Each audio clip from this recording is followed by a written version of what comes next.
Noi arriviamo da Veronella, in provincia di Verona, però la nostra parrocchia è sotto la diocesi di Vicenza, parrocchia di San Giovanni Battista di Veronella, e quindi noi siamo devoti alla Madonna, come tanti, tantissimi, e ogni anno facciamo il nostro giretto in bici per benedire le bici e anche noi, soprattutto, perché penso che ne abbiamo bisogno un po' tutti quanti della benedizione della Nostra Signora.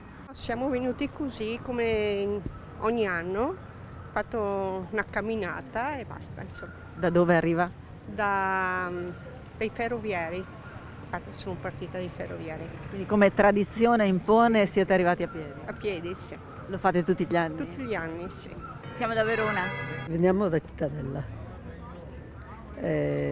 ad una festa che, siccome che la Madonna Monteberico è la patrona della diocesi qua di Vicenza,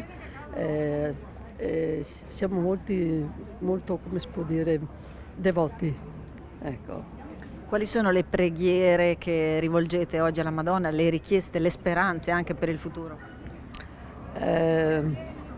Della pace e salvezza per tutti.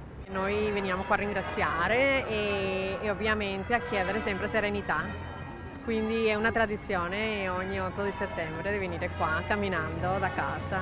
Nel mio è una mamma che protegge in tutti i sensi quello che ha fatto e quello che fa e quello che farà.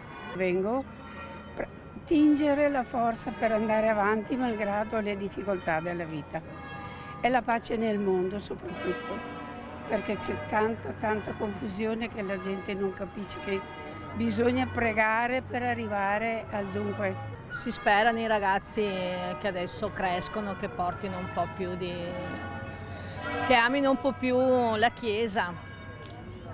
Speriamo, perché si stanno un po' perdendo i ragazzi giovani. Lei si augura un po' più di fede? Sì, un po' più di fede.